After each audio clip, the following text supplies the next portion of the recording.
फंसे हुए फसल बीमा की तकदीर को समझने की कोशिश इस डिबेट के जरिए जारी है। घनश्याम मेयर साहब, अब आपका रुख करना चाहूंगा। जो प्रभुलाल जी ने कहा उसमें कांग्रेस पर आरोप लगाया कि आप लोग कह रहे हैं लेकिन आपकी मंशा भी बेहतर नहीं थी, इस बार बेहतर करने की कोशिश की गई।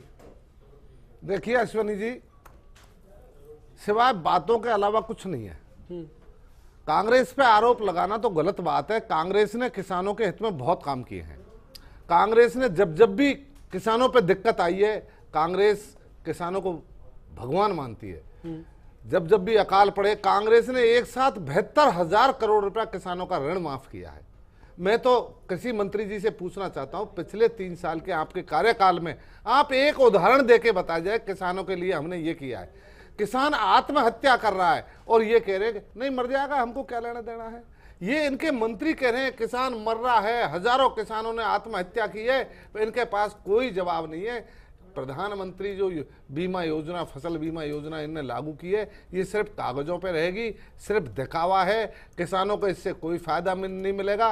ये किसान विरोधी गवर्नमेंट है। किसानों को ये धोखा देते आए और धोखा देते रहेंगे। मेरा आपके माध्यम से इस सरकार से निवेदन है कि किसान कोई पार्टी का नहीं है, किसान कोई जाति धर्म का नहीं है। किसान हमारे देश को, प्रदेश को पालता है। किसानों की सुध लेनी चाहिए। किसानों की अगर सुध नहीं ली तो किसान भगवान की वजह से परेशान है। भगवान भी नहीं सुन रहा है। पिछली बार अकाल पड़ा है, इस बार कई जिलों में कम बारिश हो रही है, कई जिलों में बारिश ज्यादा होने की वजह से फसल का नुकसान। भंवर सिंह जी, आप क्या कहना चाहेंगे? कृषि मंत्री को सुना था आपने? कृषि मंत्री जी को अभी खुद जो है कह रहे हैं कि अधिकारी लोगों ने जो है नोटिफिकेशन दिया। किसकी जिम्मेदारी है?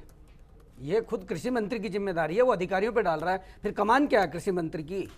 वो काहे के लिए मंत्री बन के बैठा है? अधिकारियों का अगर वो चला नहीं सकता है, अधिकारियों से काम नहीं ले सकता है, अधिकारी आरोप लगा रहे हैं मंत्रियों पे कि मंत्री झूठ बोल रहे हैं, तो आप समझ सकते हैं कि हालत क्या है। इससे ज्यादा दुर्दशा हो क्या सकती है? किसानों की ये सरकार सबसे बड़ी दुश्मन रही है शुरू से, इसमें कोई दरार नहीं है। आते प्रधानमंत्री मोदी ने जो 150 रुपया बोनस मिलता था, किसने बंद किया है? बीजेपी ने तो बंद किया, कांग्रेस तो दे रही थी, इन्होंने बंद किया। किसान की कितने बड़ी तेजी है। आज प्रधानमंत्री ने सबसे पहले आते ही वो जो बोनस बंद किया। आज ये व्यापारियों को 6 लाख करोड़ का फायदा देते हैं सालाना, अडानी और अंबानी को तो, और ये किसानों को मारने में लगे हैं जो देश का अन्नदाता है। तो ये किसकी किसान सरकार है भाई?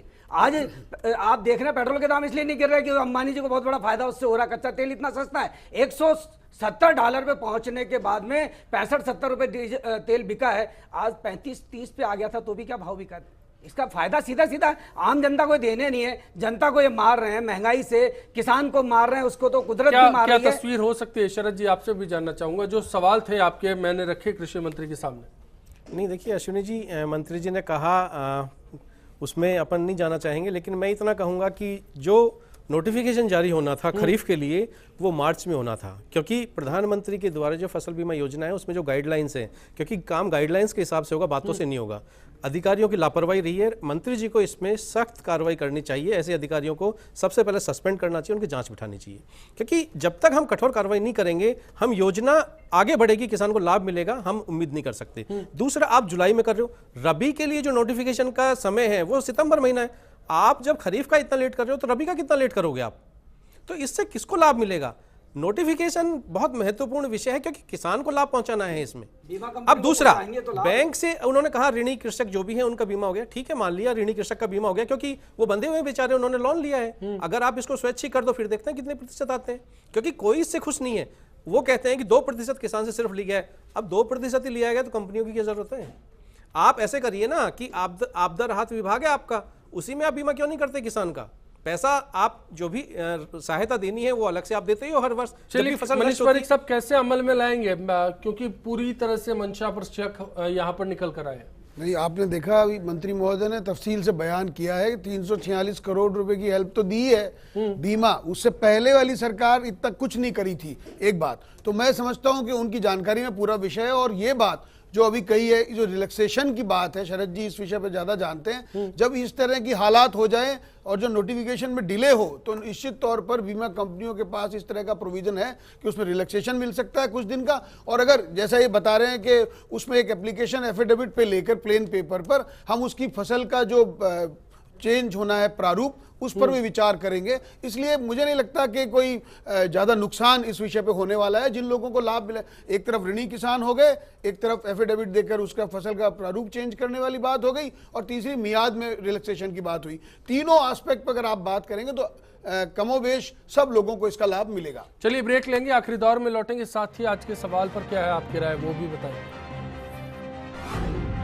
राष्ट्रीय स्तर पर प्रधानमंत्री नरेंद्र मोदी जी ने जो ये कॉन्सेप्ट लिया है, जैसे पहले भी कॉन्सेप्ट चल रहा था, बहुत अच्छा है और इससे निश्चित रूप से किसानों का भला हो सकता है। लेकिन सवाल इस बात का है कि जिस तरह से ये लागू हो रहा है और ग्रास रूट पर, ग्राउंड लेवल पर या ज़मीनी हकीकत में इसका अभी कोई फ़ायदा किसानों को मिलता दिखाई नहीं दे रहा, क्योंकि हमारे सिस्टम में नीचे तक जिस तरह का भ्रष्टाचार है, जिस तरह की व्यवस्थाएँ गड़बड़ हैं, उसमें किसान को इससे कोई फ़ायदा नहीं होगा।